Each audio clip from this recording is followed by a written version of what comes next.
This story is different from your regular Morim manhwa. It is new with unique concept. If you enjoy the story, don't forget to break the like notification and subscribe button.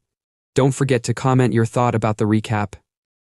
The story begins inside a spaceship in outer space in front of a planet. The captain of the ship asked her crew member Sunja if they are at the right location, since it seems like they are in the wrong place.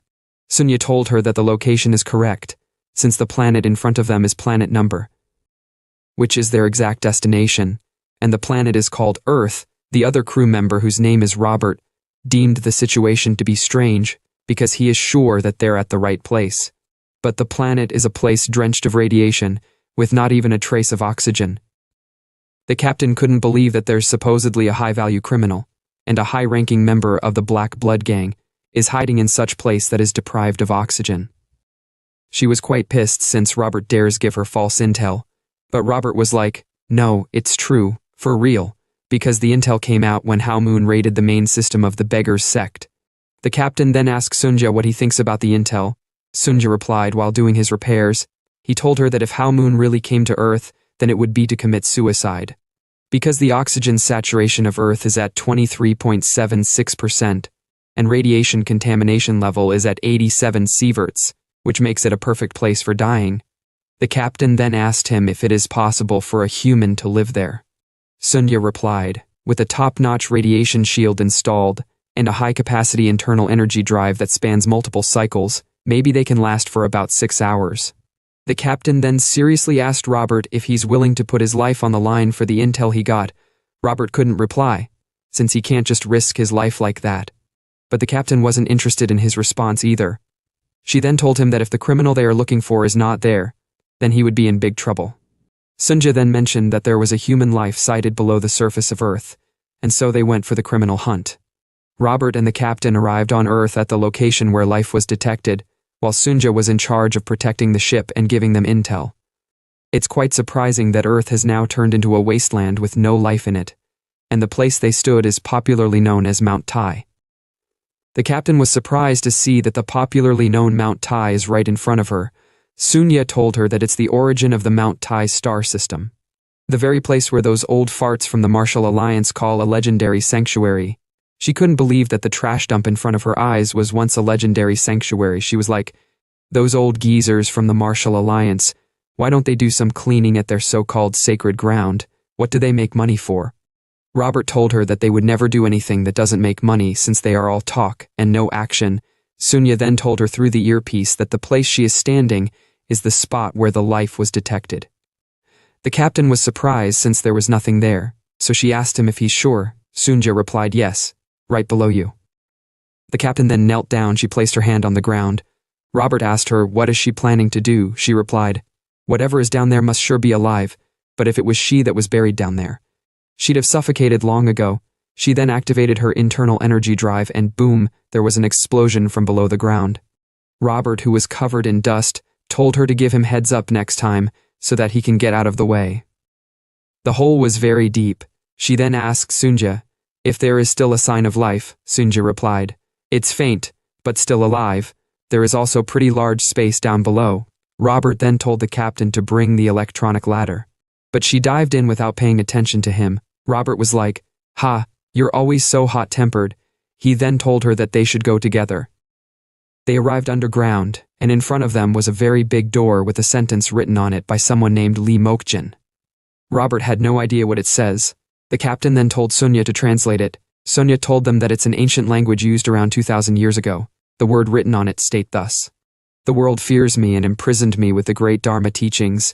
If you clumsily try to awaken me, death will greet you first. What the word meant is don't open the door if you don't want to die. Robert excitedly told the captain that the bastard criminal is hiding here because only someone like him would have the time for threats. But the captain told him that the threat wasn't from the criminal since it is written in an ancient language no one understands. Robert tried telling her that it might be possible, but she wasn't interested in the conversation, although she deemed it as a good sign because if the person that wrote the words on the door is threatening them not to open it, then there must be something valuable inside. She then pushed the door open. They were surprised when they got in, because they saw something sitting at the top of the stairs, although it looks human, but they had no idea what it was. The captain was quite curious at what it was. So she climbed up the stairs to go see what it was. The face of the person sitting down was covered all over in beards with his legs crossed. Robert asked her if it's alive or is it human. Although he didn't believe that it would still be alive since it has been buried for 2,000 years, the captain didn't reply. She then stretched out her finger and touched the nose of the person. There was no reaction for a moment, which made her more curious. But to her surprise, there was a sudden electric spark. She couldn't believe her eyes, but as soon as she felt the bloodlust that came out of the person, she immediately activated her magic power to counterattack. But it was useless. Rather, there was sudden outburst of magic power that shot out through the hole, all the way out of Earth into the space, and it almost destroyed their ship in the process. Sunya had no idea what is happening, so he asked the captain what is going on, and what the hell happened just now, but he didn't get a response. He called them multiple times through the earpiece, but there was still no response. The room was covered in dust, and within the dust, the captain coughed out blood, since she got an internal injury from that sudden explosion. She couldn't believe her eyes since she had no idea what just happened. In front of her was Robert laying down on the ground unconscious. The unknown person then appeared in front of her. He said to her, "Who are you? Who dares to awaken me?" But the captain couldn't reply since she was still in shock. The unknown person wondered if she had come to challenge him. If that's the case, has a martial artist capable of challenging him finally been born? He then told her to speak, and she should tell him the reason why she awakened him, but the captain had no idea what he was saying since she can't understand a word. She then activated real-time translation mode. The person raised his hand with the aim to kill her if she doesn't answer his question.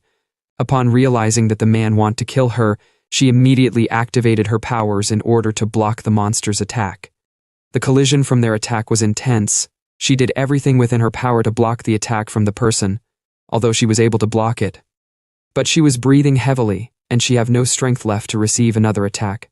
She also got a warning from the system on her waist that her drive has overload, and 1.2 cycles out of 1.14 has been used. So, she was told to please recharge her energy.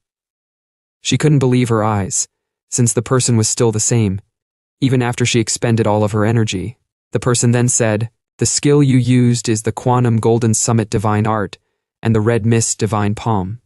Although they are the martial arts of the EMA sect, but yours seems to have many impurities which suggest that you have learned it through theft. In other words, you are just a thief scraping by with grave robbing."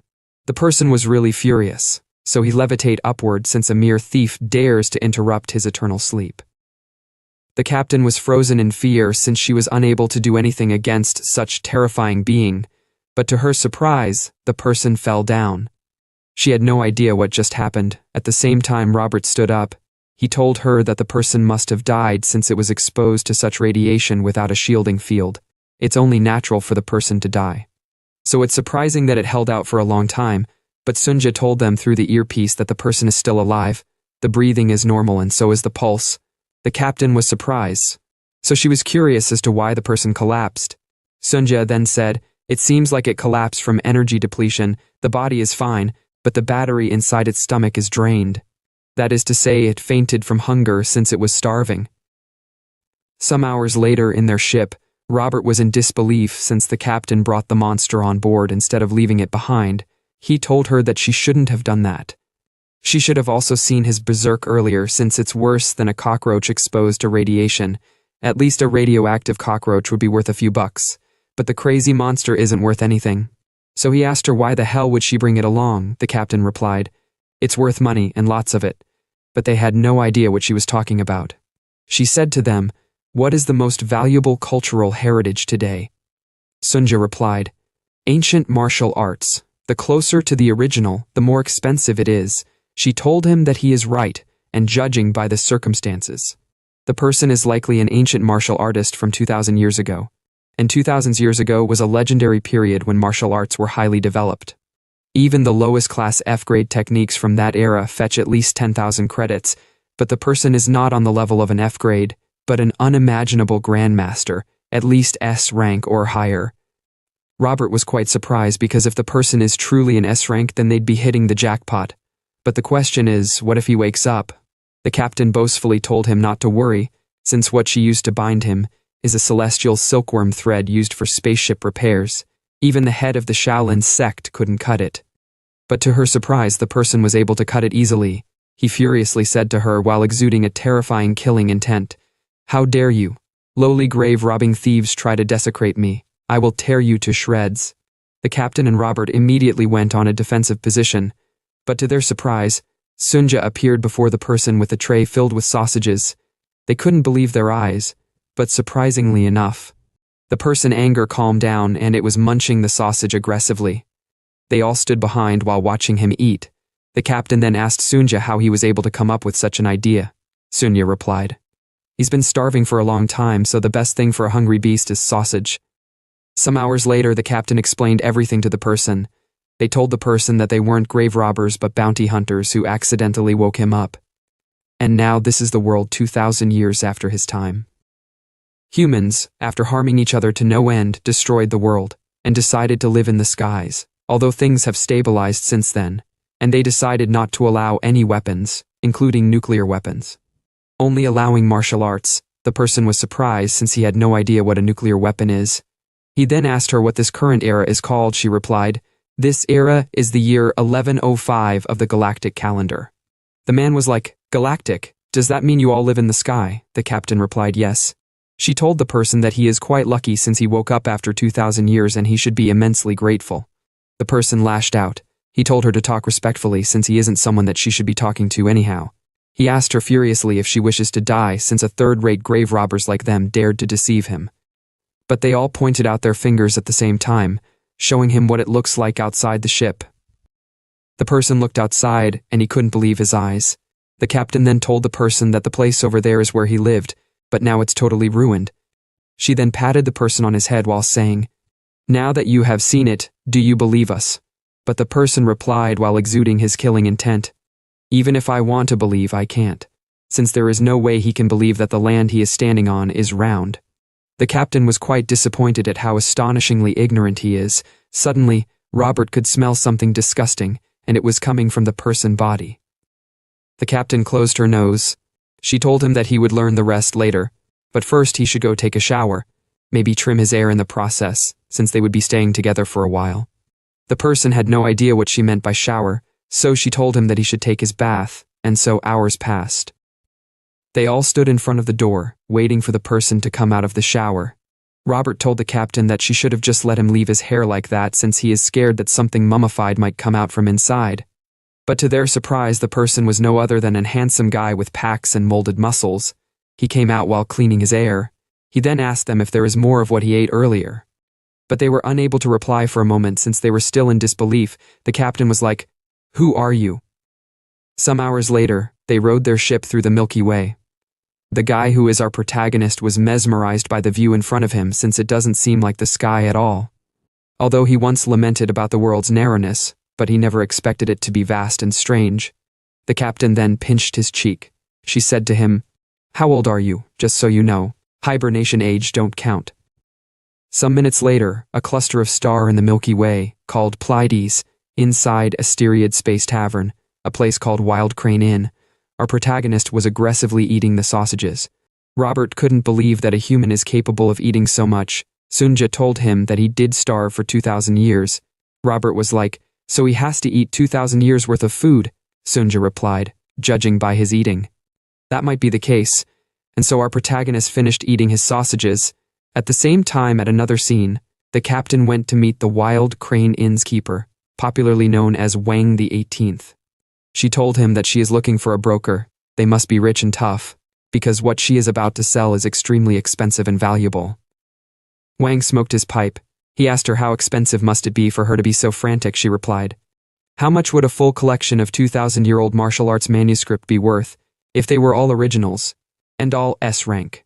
Wang was surprised by what she just said, and so, some minutes later when she left the room, there was silence for a moment. One of Wang's guard then asked him if what she said is real, if that's the case. S-rank originals from 2,000 years ago must be incredibly valuable. But Wang told her that it's worth 0 credits, because if such things existed, one book alone could buy a planet, and more. And yet a mere mid-tier bounty hunter like her claims to have found a bunch of them. He deemed what she said to be nonsense, so he told his guard to just kick them out. The captain arrived at her crew's table. She then asked Robert where Sunja went to. Robert replied. She went to buy supplies. Sorry guys, I have been calling Sunja a male instead of a female. I just noticed while doing my proofreading. Robert said to the captain, was the talk successful? The captain replied excitedly, it went well. He said he would contact us immediately when he finds a buyer. She looked at our protagonist. She was surprised to see that he ate all that food all by himself. Robert told her that luckily he just stopped. At that moment, the captain doesn't even know how to express herself, because if it weren't for the money, she would have abandoned him. Suddenly, the door opened. Some people in purple and black came in looking all majestic and mysterious. The captain was surprised to see them, since they are people from the Heavenly Demon sect. The big guy looked around with something like a scanner on one of his eye, looking for someone. The captain and Robert was observing sneakily, since the big guy is the leader of the Red Wolf Squad. His name is Sanzhen Wuyu. Robert was surprised seeing the Red Wolf Squad, since they are the inspectors of the demon sect, but he had no idea why they're here. The captain told him that they specialize in tracking, so they must be pursuing someone. She then told him not to make eye contact since it would be annoying. Our protagonist asked her if the demon sect she is talking about is possibly the Heavenly Demon sect. She replied nonchalantly, asking him how he knew the Heavenly Demon sect when he have been asleep for 2,000 years, or does the Heavenly Demon sect existed back then, but he didn't reply. Our protagonist was quite surprised that people aren't fleeing, because if they were truly demon sect members, people should be fleeing in panic, but the captain told him that there is no reason for them to flee. Although the Heavenly Demon sect has its quirks, but they still pride themselves as the foremost orthodox sect in the entire universe, and they really are the best. Our protagonist was in disbelief since the Heavenly Demon sect is now an orthodox sect. He was quite happy since his dream that always felt so distant and empty has finally come true. Wuyu was looking around the inn in search of someone. Some people looked at them confidently while others were hiding their faces. Wuyu then approached the man that was hiding his face. He told him to look up. The man looked up as instructed. His details then popped up in front of Wuyu's scanner. The man is a male, with an internal energy of 52.7 Celsius. He possesses a 5-star black bird martial art, and he is wanted on charges of robbery and assault, making him a level 2 criminal. Wuyu told the man that today is his lucky day since he's not their target, but he should go to the Martial Alliance and turn himself in, since he is still a criminal. Otherwise, he will face the consequences. But something unexpected happened that he himself couldn't believe it. Our protagonist was patting his head. He was happy since the seemingly impossible dream of his has become a reality by the younger generations. His action made everyone to be surprised. Everyone in the inn couldn't believe that such a thing is happening in front of their eyes. Our protagonist deemed the younger generation feat to be admirable. He hugged the guy's head while saying, "How much suffering must these young ones have endured to achieve such a stature?" Wuyu was holding in his anger. He then asked the people in the inn, "Does this child have an intelligence issues?" Robert stepped forward. He stuttered. He told Wuyu that he doesn't have intelligence issues. It is just that his social skills are a bit lacking, Wuyu then said to our protagonist. "Child, you should know it's your lucky day today as well, because if I had sensed even a bit of martial art energy from your body, you would have already be shattered into pieces." He then tried taking away our protagonist's hand from his head, but it didn't budge. Wuyu had no idea what was happening since our protagonist isn't moving at all, no matter how hard he tried forcing him away. Even Robert and the captain had no idea what was going on. Wuyu realized that he was unable to use just raw strength to bring him off his body, so he activated his energy. His internal energy drive system activated his Blood Wolf demon art at the maximum level. He then told our protagonist furiously, while exuding a terrifying amount of magic energy in air, to stop messing around. Everyone was surprised at what was going on. Even his underlings were like, ugh. Our protagonist swiftly returned to where the captain and Robert is standing, completely unaffected by Wuyu's outburst of power. Even Wuyu couldn't believe his eyes. The captain was like, "It seems Wuyu isn't in good shape." Wuyu then asked our protagonist for his identity. He couldn't believe that he is still alive since he clearly intended to kill instantly with his outburst of power. But to his surprise, when he tried pulling out our protagonist's details, he realized that everything about him was unconfirmed: his gender, internal energy, and loaded martial arts. It is like his database wasn't registered in the system. He couldn't believe that a pure natural being with zero internal energy is still alive after receiving an attack from him. Our protagonist said to him, "It seems like you just used the Blood Wolf demon art. It's one of the lower-level martial arts among the heavenly demon body cultivation arts. But still, it's commendable that it's been passed down until now, however. It's a pity that your internal energy and chi are not in harmony, since it seems like the training method is flawed. But meeting me today is the opportunity of a lifetime for you. So let me personally correct it for you." He then stepped forward. But unlike other manhwa, where the guy would immediately go down on their knees to bootlick our protagonist immediately, as they realize his deduction was correct, Wii called him a lunatic. He then activated his energy with the aim to kill, but as he tried using his Red Wolf Demon Claw first form to attack, our protagonist dodged it without taking a step. He launched multiple slashes, but it was still futile since he was unable to touch not even our protagonist's clothes. He switched his technique to Red Wolf Explosion, but the result was still the same, seeing that it didn't work. He switched to Red Wolf Tremor Wave and Red Wolf Ghost Claw, but he was still unable to land a hit since our protagonist was faster than he can imagine. Our protagonist began observing Wii strength and weaknesses while dodging his attacks. He noticed that he had enough internal energy with precise form, however something is wrong, and as soon as Wii tried to strike again, our protagonist grabbed his head and slammed it into the ground. He told him to stop with his nonsense since his skills are crude.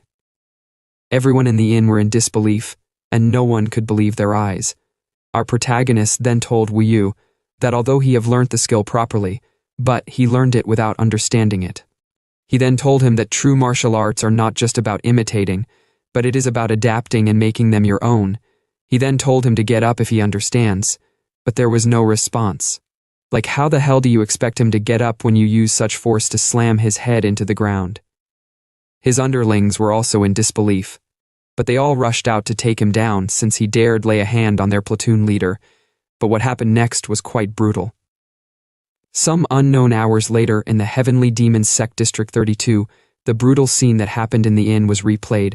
It was really shocking. Even the commander of Heavenly Demons Sect District 32 couldn't believe his eyes.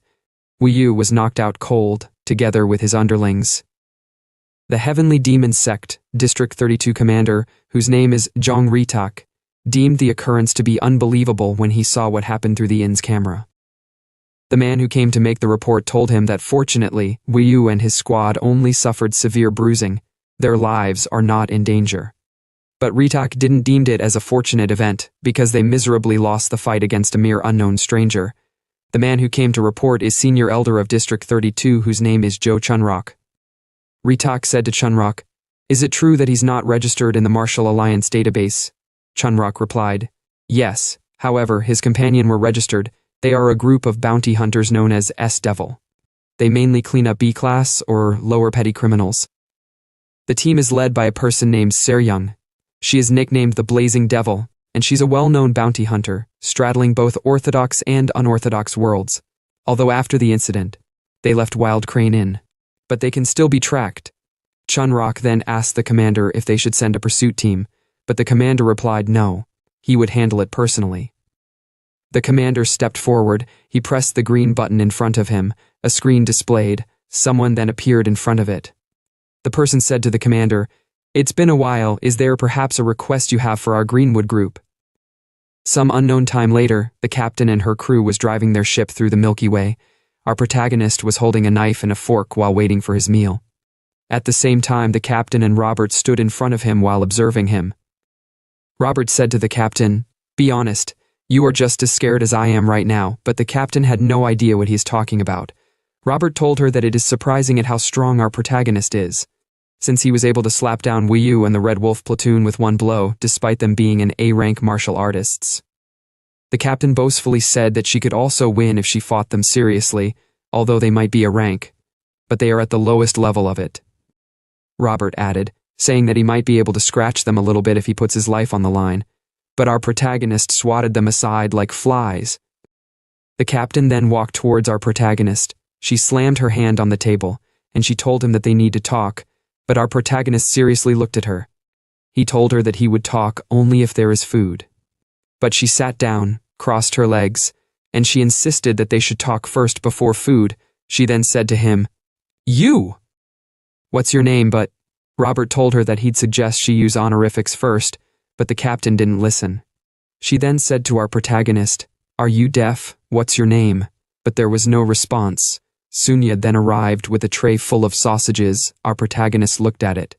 But the captain told him not to even think about eating the food until they are done talking. She then asked him for his name again, but there still wasn't no response. Robert then told her that she should at least let him eat comfortably first, since it said not to bother even a dog when it's eating, but the captain didn't care. After a moment of silence, our protagonist told her that his name is Lee Mokjin. From now on, as a means of reference, we would be calling our protagonist Mokjin. And as for the captain, we would be calling her Seryung, since that is her name. Seryung then asked Mokjin about his identity, or what his past profession is, but there was no response for a moment. Mokjin then replied, "My past profession is the Supreme Heavenly Demon." Seryung was like, "Did you just say Supreme? What the hell is this guy spouting? Did we feed him bad hot dogs or something?" But suddenly, the ship emergency alarm started ringing. Seryung and Robert was surprised since they have no idea what is going on. Sunya, who was in charge of the ship's security, told them that someone is targeting them at a close range. Seryung hurriedly rushed to see what is going on. She said, "I knew it! It must be the Heavenly Demon sect. They must have come for revenge since Mokjin beat up the Red Wolf platoon." But Sunja told her that the people attacking them is not the Heavenly Demon sect. Rather, it's the Greenwood. Their ships were surrounded by multiple fleets. At the same time, within one of the ships, standing in front of the main ship, is the leader of the Galaxy Division of the 72 Strongholds of Greenwoods, with a known nickname. Black Tiger of the Crescent Moon, Kim Sungbom. A man report to him that the S-Devil ship has been confirmed and the bounty targets has been surrounded. He then asked Sungbom if they should fire the EMP capture round. Sungbom didn't reply. He then asked him if the ship they surrounded is really owned by bounty hunters. The man replied, yes. According to their investigation, they mainly operate on the outskirts of the galaxy, and their leader is someone called Blazing Devil, Seryung. Sungbom was wondering why would the Heavenly Demon sect bother with such a small group. The reason why they surrounded Seryung's ship was because they received a bounty request from the Heavenly Demon sect, and the request wasn't to capture, but to erase Seryung and her crew members from existence. He deemed the request to be odd, and he was sure there was definitely something going on. He was sure that Chunrock must have a reason for specifically entrusting the task to them, despite the fact that the Heavenly Demon sect is more adept at taking lives than they are, so he was sure that there must be a trap in the S-Devil ship. Although they are surrounded by crowds of ship, but Seryung didn't show any signs of fear. She thought they have come to rob them since they are bandits, but Robert told her that he doubt they are here to rob, since they are dragging such a large fleet around, so their aim won't be to rob them since they are extremely poor and there won't be any profit for them. Seryung understood what he is trying to say. She then said confidently, "Anyway, it doesn't matter. They can just beat the Greenwood scumbag robbers if they get in their way and toss them out." But Sunya told them that defeating them won't be that simple since they are part of the Galaxy Division of the 72 Strongholds of Greenwood, and it appears that the entire division has been mobilized. Seryung was like, "Are you kidding me? Did they really mobilize the whole Galaxy Division? Then does that mean the division leader, the Black Tiger, Kim Sungbom, is here as well?" She then said without a single fear in her eyes that even her can't beat Sungbom easily. Robert said to her, "Of course it's not easy. You'd be dead within 3 moves if you stood against him."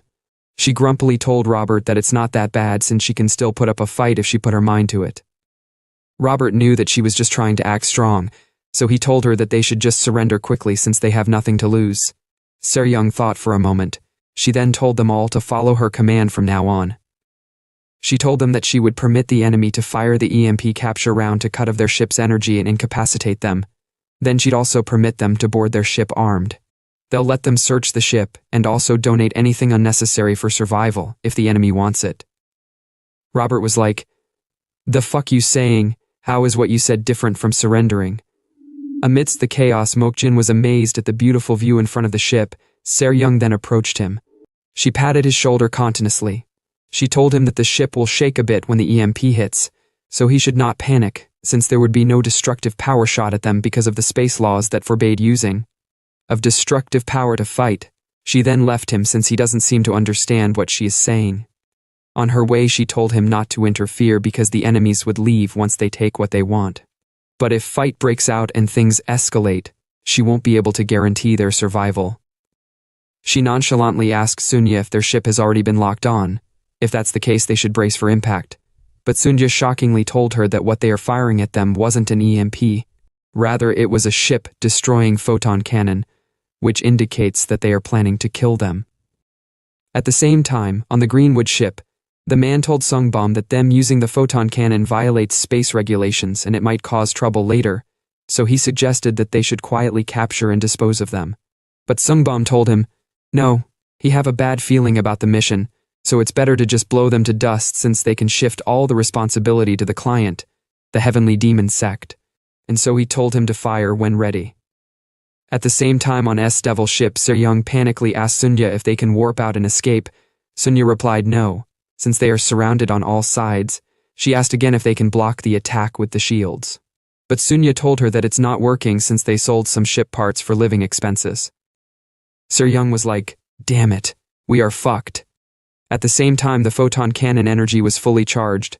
Sungbom then gave the order to fire it and so, boom. The energy was shot directly at their ship. At that moment they were all hopeless, and they have accepted death. There was an intense explosion from impact, but to Sungbom's surprise the ship came out unarmed, since it was blocked by another big ship, and the ship belongs to the girl with a spear on her hand.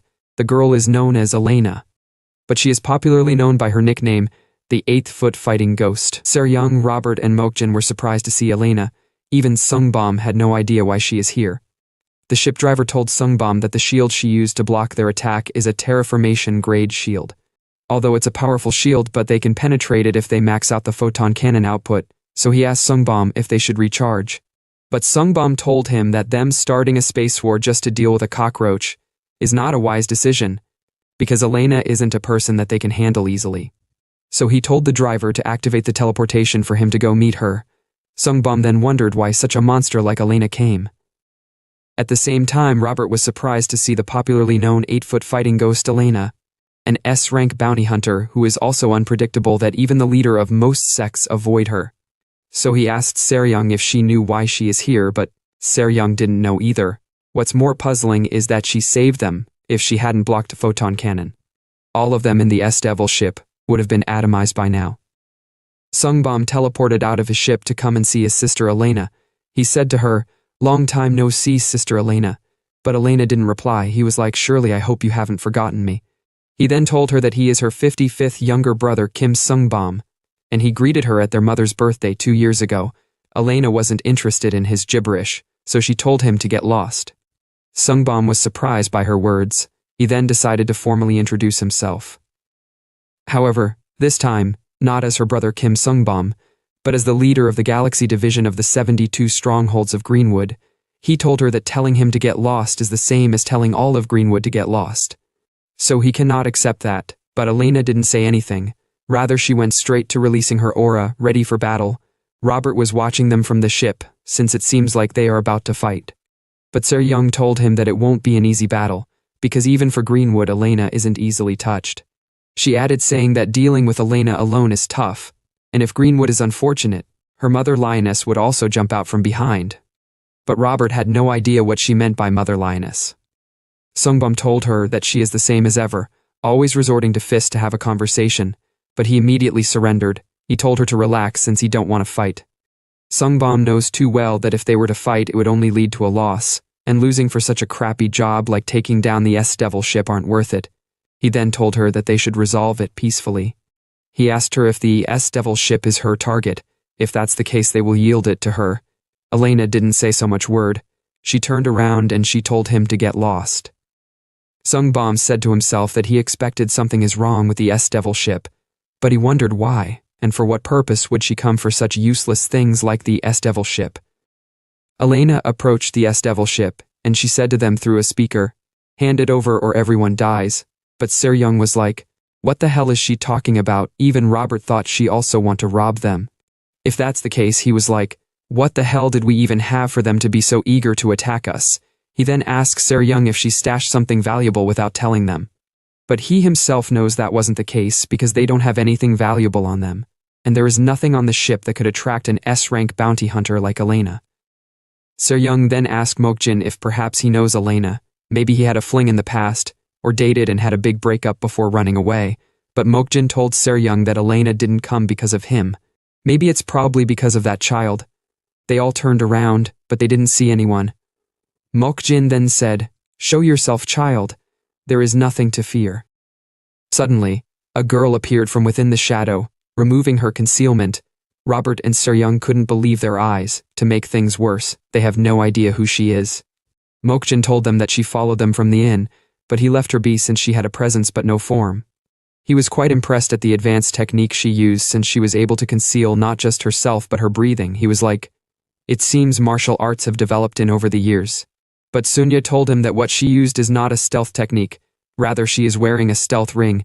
It's a quantum technology, and it's really expensive, but Seryung doesn't care if it's expensive or not. So she asked the girl who the heck is she, and what's her intentions for sneaking onto the ship. The girl stuttered. She told Seryung that her name is Young Hua Rin, but Seryung wasn't interested in her name. She then asked her if she's the target of the people outside. She replied, "Probably. And as long as she is alive, they won't stop coming after her." Upon hearing her name, Robert immediately recognized her, since she is the main vocalist of Pronosian. Seryung was like, "What do you mean by Pronosian?" He then explained excitedly. He told her that she is the galaxy's top rookie idol duo, and she is the main vocalist of the idol group that sang a hit song. He then brought out his phone from his pocket. He searched up her name and her profile pop-up.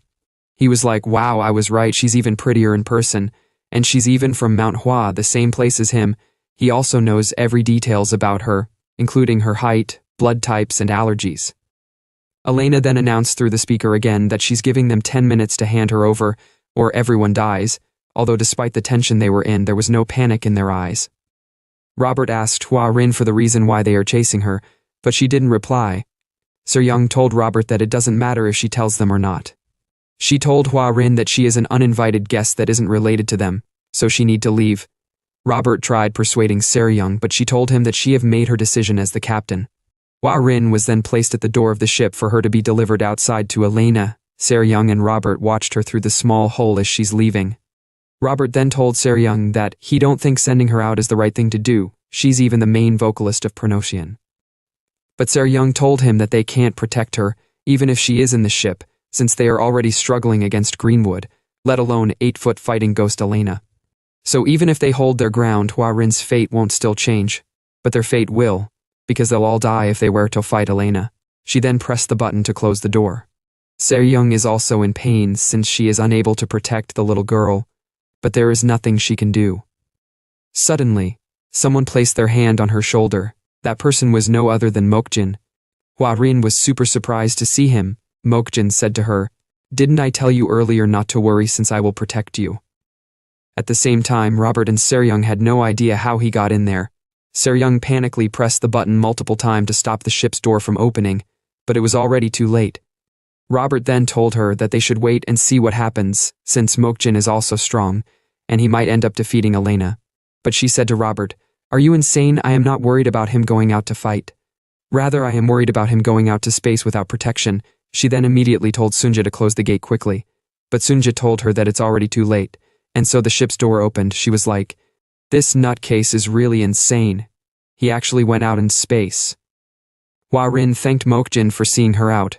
She then told him to be careful since Elena and Sungbom are really strong martial artists. But to her surprise, something strange started happening to Mokjin. His eyes became red, and it was as if he wanted to throw up. At first she had no idea why he was like that, but she later realized that maybe he isn't with a shield. Mokjin began coughing and breathing heavily. Even Elena and Sungbom had no idea what is going on. Mokjin's face suddenly swell, as if there is a huge pressure crushing him. After a few seconds of struggling, his face becomes somehow frozen and he went unconscious. Seryung immediately arrived on site. She put something on his face and she activated Nano Shield. She worriedly told him to wake up, and he should breathe if he is alive. But to her surprise, Mokjin woke up as if nothing happened. He asked her what the hell is she doing, but she didn't reply.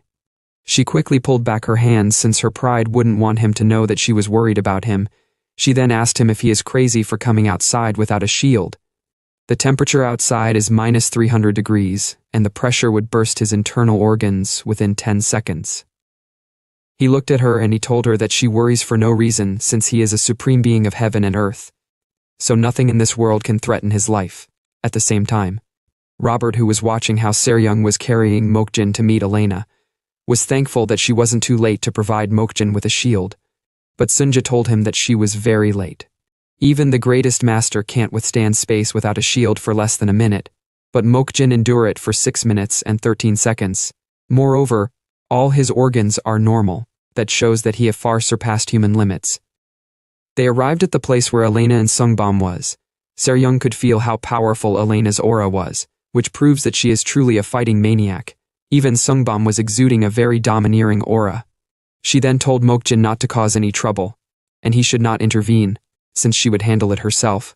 And so she immediately began ranting. She was like, "Nice to see you. I have heard a lot about you two. But seeing you in person is even better." She then asked them if they knew her. She told them that she is Seryung, the leader of the S-Devils, the Blazing Devil. But there was no response from either Elena or Sungbom. It's as if they weren't interested in her bullshit. At the same time, Hwarin held Mokjin's hand, looking all scared, but Mokjin told her there is no need to be nervous since he is with her. Hwarin then said to him, "The woman Elena is not human, but rather she is a fighting ghost. Ever since she was young, she's been traveling the world looking for opponents, but no one has survived meeting her. She even built a spaceship as a fighting arena, just to travel and fight." Mokjin was impressed at such a remarkable child, because a young one dedicating their heart and soul to martial training is indeed a rare talent. At the same time, Seryung was telling them that whatever the case may be, they should talk peacefully as fellow Central Plain people, but Elena told her that she only talk with her sword.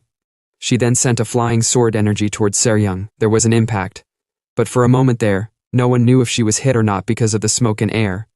And after waiting for a moment for the smoke to subside, Seryung jumped back to the ship unarmed. She shouted at Elena for attacking abruptly, since she told her that they should talk, so why the hell is she swinging her weapon out of nowhere? Sungbom was impressed at Seryung, although it wasn't Elena's full power, but it's still not an easy attack to dodge. He said to himself that although she's impressive, however, it would have been better not to dodge, because her opponent, Elena, is a mad scorpion that gets more poisonous the more it's provoked, which would eventually make her death more painful. But what surprised them all the most was seeing Mokjin and Hwarin alive. Hwarin was coughing because of the dust, so Mokjin tapped her back to calm her down. He told her that she shouldn't get scared over such trivial matters, since it's just a childish prank, although the attack looks grand. But it's just a noisy firecracker, so he told her to keep regulating her breathing. At the same time, Sungbom was like, "What the hell just happened?" Judging by the position, Mokjin must have been in the way of the attack, so how the hell is he unscathed? At the same time, Elena began activating her energy for another attack. She decided to thread carefully since Mokjin was quite mysterious. Mokjin then stepped forward, although Seryung told him not to get involved, but he didn't listen. He then said to Elena, "Child, what business do you have here? If you have something to say to Hwarin, you should speak to me instead, because Hwarin is under my protection, so any business with her goes through me." At the same time, Sungbom scanned Mokjin to see his data, but there was no data available on Mokjin, nor did he equip any internal energy drive. And upon seeing that Mokjin has no identification and no internal energy drive equipped, he wondered if Mokjin is a nameless natural from the outskirts. Mokjin then told Elena to leave if she have no business, but suddenly he was attacked, and the collision after impact was intense. Seryung, Sungbom, and Hwarin were also surprised at the sudden attack. For a moment, no one knew what happened. All they could see were two kinds of energy clashing together, but to their surprise, Mokjin blocked her spear attack with just one hand, as if she is nothing but a roadside fly, so he asked her if the reason why she came was to fight him. At the same time, Sungbom was in shock to see that he deflected the fighting ghost Elena's strike with just a palm. What's more shocking is he did it without internal energy. Mokjin then said to Elena, "There is something odd about you. You utilizing the radiant sword technique of Diankong sect with a staff is one thing, but channeling the Shaolin's great Brahma divine art for internal energy is surprising. Moreover, what surprised him the most is the fact that she's so young but already has internal energy surpassing that of 3 cycles, so he wondered if she experienced a fortunate encounter or something else. Just so you guys know, a cycle is equivalent to 60 years worth of energy. So since she have 3 cycles, she should have 180 years worth of internal energy. Elena then increased her internal energy drive to operate at 90%. Mokjin was quite surprised at the fact that she was able to switch her internal energy to Wudong's Red Sun Divine Art with just her 3 cycles of energy. But surprisingly enough, she didn't stop at that. She increased her internal energy drive to be operating at 95%. Even Sungbom was impressed at how incredible she was, so he wondered if she's always this strong. Mokjin realized that she is going all out, so he decided to get serious a little bit. At the same time, Elena, who was busy increasing her energy, got a warning sound from her ring. Going back to the past when she was about to venture out into the world, her mother told her that she won't stop her if she have made up her mind, although any fight that furthers her training is permitted. But death is not allowed. She told Elena that she is already strong to face the world, because throughout the entire world, there are less than 10 martial artists who can harm her. And even they cannot push her to the brink of death, but she told her to remember one rule. She placed a ring in her hand. She then told her that if the ring sounds, then she must flee no matter what. Because the ringing sound means the opponent is beyond her reach, and if she was to ignore the warning, she'd surely die. At that moment when she looked Mokjin into the eyes, voices in her ears were telling her to run away with her tail between her legs without hesitating. They told her to know her place, to just hide away and live since there is nothing she can do. She remembered being introduced to her siblings by her mother. She told her that although they have different fathers, but they were all born from her womb, and since they share the same blood. She told them that they should stay close to each other, but at that moment when those thoughts were coming into her head, she increased her internal energy drive all the way to 120%. Mokjin was quite surprised, not just him. Everyone on site was surprised at her sudden surge of power. Surprisingly enough, she completely transformed into a more powerful being. Mokjin was impressed at her unheard-of talent since she was able to undergo transcendental awakening with just a mere transformation. That was when he realized that years has passed. Same goes for martial arts. But her power is a bit too much for her to handle. Elena then charged forward to attack him. She got close and she swung her staff at him. But he dodged her first strike since it's the chaotic storm sword technique of Ma sect. She used another attack, which is the sun and moon twin wheels of the Kunlun sect, but he was still able to dodge it. At the same time, her energy drive increased to 125%. The force from her attack increased, but Mokjin dodged it because he was familiar with all the techniques she was using. And now she is using the sun-piercing spear technique and the falling sunblade technique of the Dian Kong sect. Seeing that she was still unable to land a hit on him, she increased her energy drive to 140%. This time around, her energy transformed into a blazing storm, sending out multiple attacks. And it's the technique called the dog-beating stick technique, and the drunken 8 immortals step of the beggar sect, and the 4,000 red needles of the esoteric sect. After all her attacks combo and combination of different techniques, he was still able to dodge her attack with no stress at all, as if he was toying with her, and now she increased her energy drive to 170%. But Mokjin wasn't interested to play with her anymore. He then unleashed an attack with just a swing of his hand, and bang, there was an explosion from their collision. The area was covered in smoke, and for a moment, no one knew if the battle has ended or not.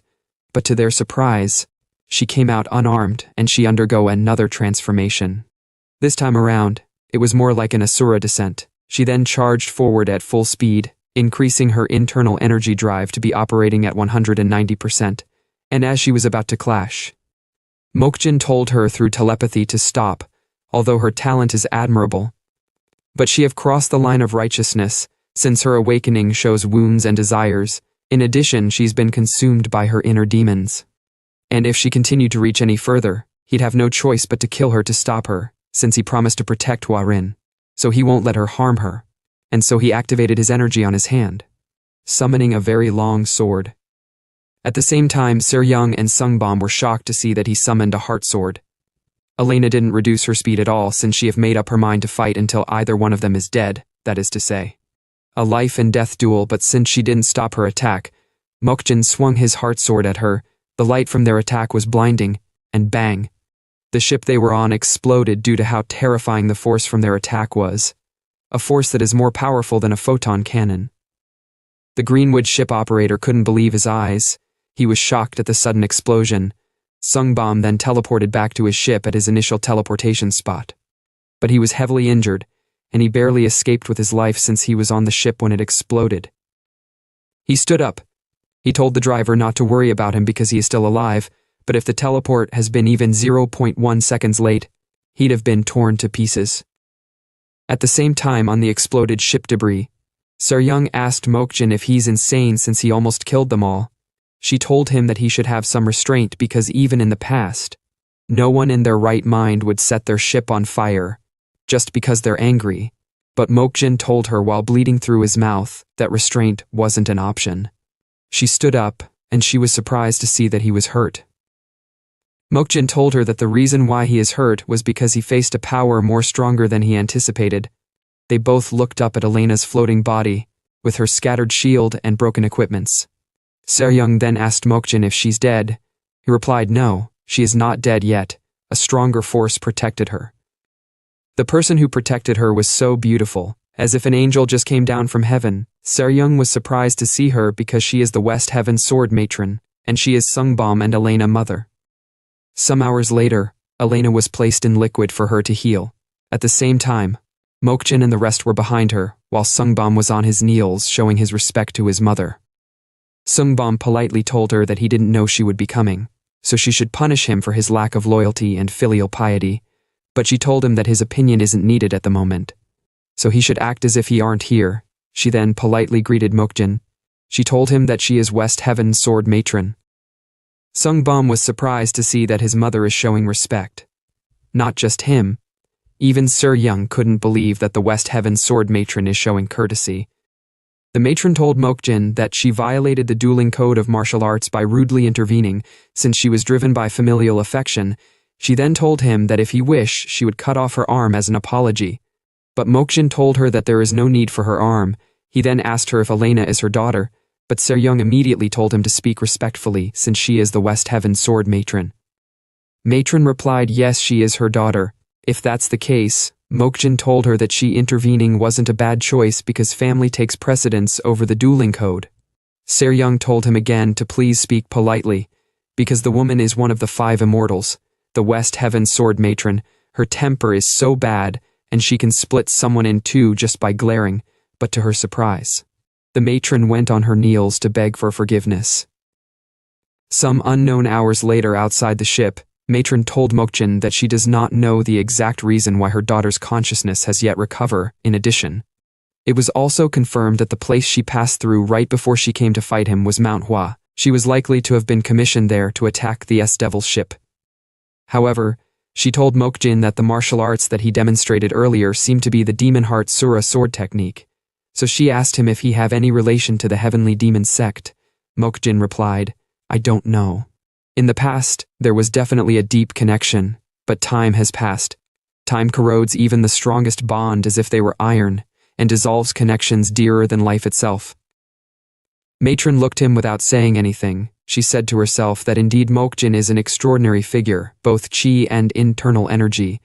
Even martial arts are all perfectly refined. And there's not even a trace of artificiality. Such state is only achievable during the peak period of martial arts. What's surprising is that he appears to be in his early 20s. So she thought maybe it could be as a result of rejuvenation. She then said, May I dare request something from you? Mokjin replied, Are you proposing a serious fight? Matron was surprised at his accurate deduction. He added, Though you are being polite, but every word you say is dripping with murderous intent, like a sword being sharpened against a flint, getting sharper and sharper. She told him that he have a sharp ears to have catch her small whispers. Mokjin then told her that he have never refused a challenge, but she should know that if they fight, one of them is bound to die. And the one left standing would be severely injured. Something too strong has no room to bend, or else it will break. Matron immediately unleashed her energy for them to fight, since he had figured out her intentions. Mokjin then asked her if they have any compelling reason to fight. His question came as a surprise to her.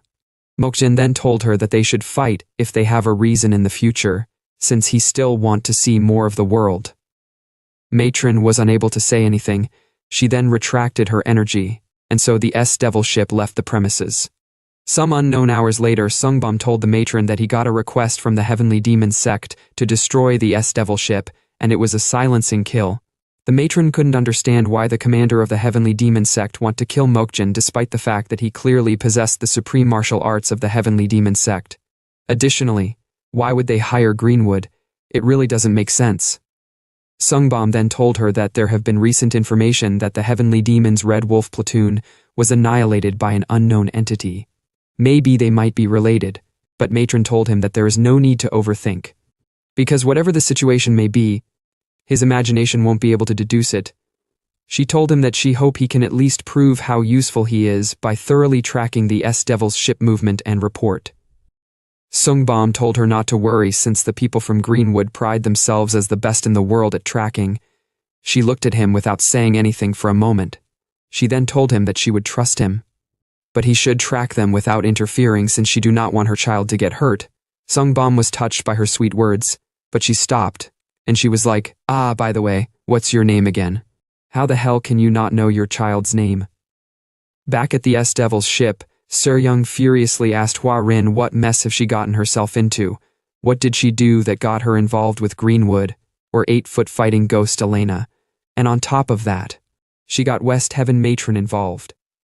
She was like, what the hell did you do? Or did you flip the world around? Some minutes later, after things have finally calmed down, they sat round a table. Hua Rin apologized for causing them trouble. She told them that she honestly don't know why they're all after her. Everything became different when she returned to Mount Hua, her hometown, after finishing her tour. Clearly the people in her hometown were still the same people, but everyone was trying to kill her, so she ran all the way to the S-Devil ship. At the same time, Mokjin was furiously munching the snacks. Seryung asked Sunja if she understands what Hua Rin is saying, since she don't have a clue about what she is saying, but Sunja also find it difficult to understand her. Suddenly, Robert hit the table with force. He said to Hua Rin, "Did you just say Mount Hua? Do you mean the Mount Hua planet? My hometown Mount Hua?" So he told her to immediately tell him what happened to Mount Hua, but Hua Rin could no longer hold in her disgust because of how Mokjin is eating. So she ended up throwing up. At the same time, at the room where Elena was being treated, Elena broke out from the tube after waking up and she was coughing trying to catch her breath. Matron then asked Elena to tell her what happened on Mount Hua. At the same time in the Wild Crane Inn, Wang saw the video of Mokjin and Elena's battle. They were all surprised at such an intense battle. He then remembered Seryung asking him how much would a full collection of 2,000-year-old martial arts manuscripts be worth if they are all original and all S rank. At that moment, he said to himself that if what Seryung said is true, then they would be making a fortune. At another scene at the Heavenly Demon Sect District 32, Ritak couldn't believe his eyes when he saw Mokjin and Elena's battle clip. He had no idea what the hell is happening. At the same time, someone said to him, "What do you think? Isn't it a familiar martial art?" That someone was no other than the matron. Ritak told her that he acknowledged that it is a level of martial prowess never seen or heard before, but he don't understand why she said that the martial art Mokjin used is familiar. The matron looked at him without saying anything. She said to herself that it seems like he really doesn't know anything about Mokjin. She then said, "Then why did you pursue that person, especially with Greenwood's involvement?" Ritak replied. He told her that it's an internal matter of the sect. Even if she is the sword matron who rules over the West Heaven cosmic code, it's not something she should concern herself with. But suddenly, in just the blink of an eye, Ritak's neck was cut. The cut was so fast that it took some time for him to realize he was cut. Although he was bleeding, but it wasn't a deep cut. He held his neck and he asked her if she is declaring war against the Heavenly Demon Sect. She replied while smiling, "Do you think I of all people would fear bloodshed?" Her words made Ritak remember that she's a woman who devoured her own children because of her obsession with martial arts, and she's not one to act based on profit and loss. Matron activated her sword energy. Such ferocious yet subtle energy is capable of splitting the oceans and cutting mountains. She then told him to answer him or die. "Do you think I of all people would fear bloodshed?" Ritak replied, "Isn't the choice obvious? Even if all 1,076 martial artists of District 32 attack together, there is no way they can surpass the West Heaven Sword Matron." He then activated his own energy to begin battle. He told her that she should hurry up and cut down all 1,076 of the martial artists if she plans on doing so. Matron said to herself that the story about Heavenly Demon Sect getting tougher each passing day seems to be true, She then said, "The technique that the person is using is the Demon Heart Sura sword technique." But Ritak had no idea what she meant by that. She then told him that the heart sword that cut down her daughter was the Demon Heart Sura sword technique, which is second in the heavenly demon sect's martial hierarchy. But Ritak told her loudly that it's impossible for that to be the Demon Heart Sura, because the Demon Heart Sura sword technique has been a lost martial art for thousands of years. It exists only in legends, and no one in their sect have ever practiced it. She told him that it's not her problem if his knowledge is lacking, but she have told him what she know. She then decided to ask him again for the reason why he sent a kill order for Mokjin. Ritak was speechless for a moment. He then told her that he wasn't chasing after Mokjin, but he was after the girl Huarin. Some hours later, at the Talavitra orbiting star system, the S-Devil ship arrived at Mount Hua planet. They scanned through Huahum County with their surveillance camera, but it's surprising that it looks completely empty. Seryung asked them for the reason why it's empty, or is it maybe in holiday, but Robert told her that might not be the case because all the store doors are open, Sunya added. She told them that the town has over 10,000 inhabitants, but there's no signs of life at all. Robert was anxiously shaking Seryung. He told her that they should go down quickly since he is sure something terrifying must have happened, and everyone either died or fled. She then asked him why the hell is he agitated all of a sudden. He replied, "Because it's his hometown." At the same time Huarin was crying while looking at Mount Hua. Mokjin then told her to speak up if she knows anything. But as she was about to speak, Sunya told them that she have detected a life signal. Judging by the location, it's inside Mount Hua's main headquarters, in the Jaha Pavilion. Seryung was surprised when she heard Jaha Pavilion, since it's the place where the leader of the Mount Hua sect resides. Sunya told them that although it's just one person, but the person has a very strong life signal. It seems like Huarin knew something, but she isn't saying it, and so they all went to Jaha Pavilion. The pavilion was covered in fog and only some part were visible. At the same time Seryung asked Robert why he suited up that way. He told her that he came to fight whoever it is that dares to mess with his homeland. Seryung asked him if his suit is still functional since he stashed it away in the warehouse as soon as he got discharged. She even thought he had already sold it off. But he told her that he would always be a special forces soldier, even if he have retired. Seryung then asked Sunja if she's still detecting a signal. Sunja replied, yes, however, the life signal is getting stronger, it might not even be human, so she told her to be careful. Seryung then told Sunya that they should first deploy a reconnaissance drone, since they need to identify what it is, but upon hearing that the thing inside there aren't human, Robert ran in at full speed in order to kill the monster. Seryung didn't stop him. Rather, they decided to be on alert and follow him. They walked for a while, but suddenly, within the tunnel, a huge outburst of fire energy was shot at them. On a normal setting, such firepower would have taken their lives, but Mokjin was fast enough to save them. Seryung had no idea what the hell was that, but what surprised her the most was how Mokjin threw her to the ground, and so they went to the place where Robert was. Robert was covered in smoke because he also blocked the fire that was shot at him earlier. Seryung had no idea if he is dead or alive since he wasn't moving. She then asked Sunja if he is dead. Sunja replied, no, he's fine. Luckily, the combat armor did its job, and the reason why he aren't answering is because he's probably just scared out of his mind. Mokjin stood alone while looking up.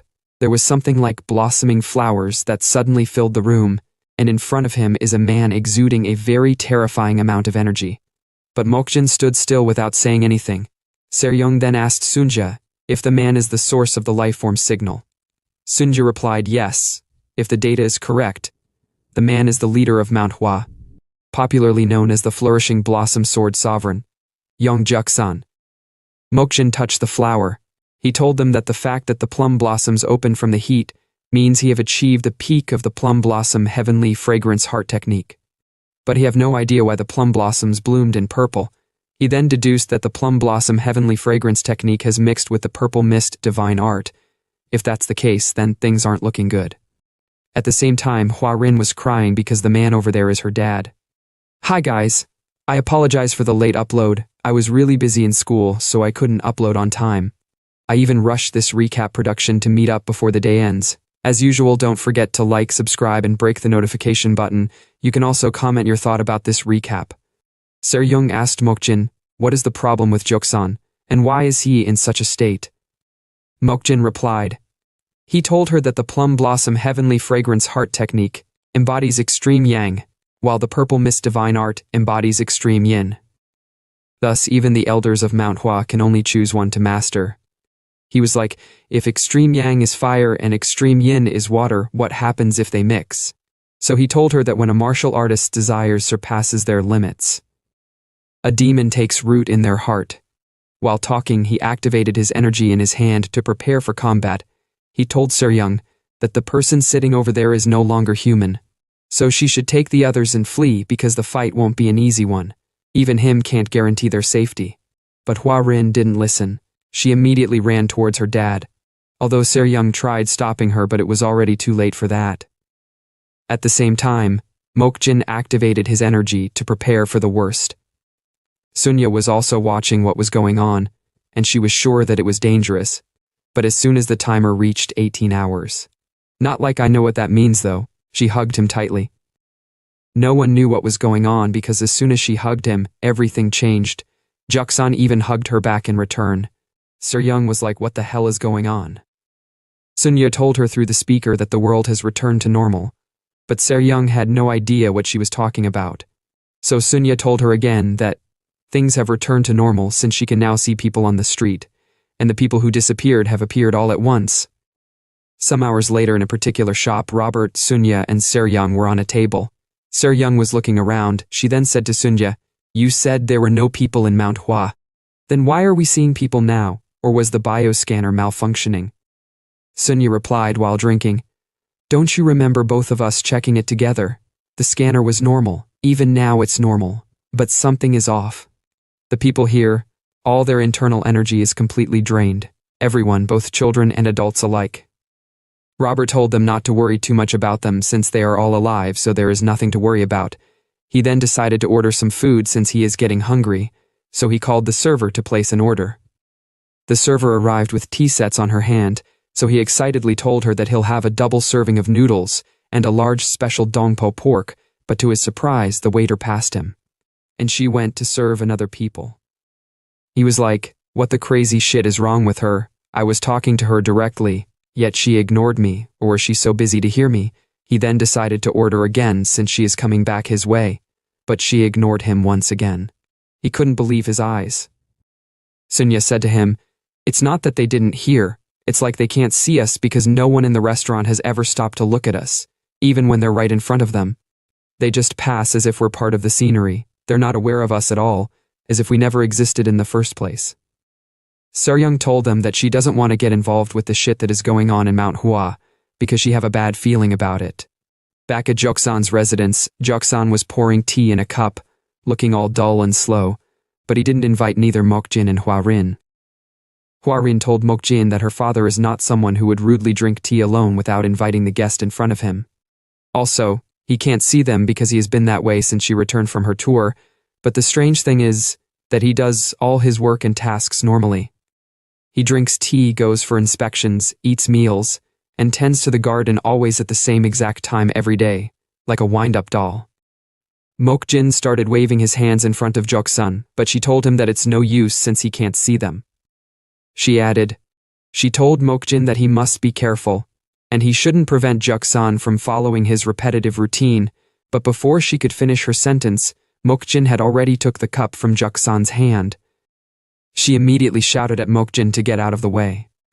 Although he never expected Joksan to attack, but before his head could get chopped off, he swiftly dodged it with little to no stress, as if nothing in the world mattered to him, but the attack didn't stop there. Joksan launched multiple sword strikes, but Mokjin wasn't your average Joe. The faster Joksan attack was, the more faster Mokjin becomes. Honestly, this guy's facial expression is quite annoying. As soon as Joksan was about to launch another attack, Mokjin told him to stop since it's dangerous, so he stopped the attack with his palm. The impact from the clash was quite intense. Even Hua Rin could feel the force from their attack despite their distance. Suddenly, there was a reaction from Joksan. Mokjin was like, it's that reaction again, exhibiting both extreme yang and extreme yin together. Hua Rin shouted out. She told him that he should return his teacup to him, if not, he'll rampage even more.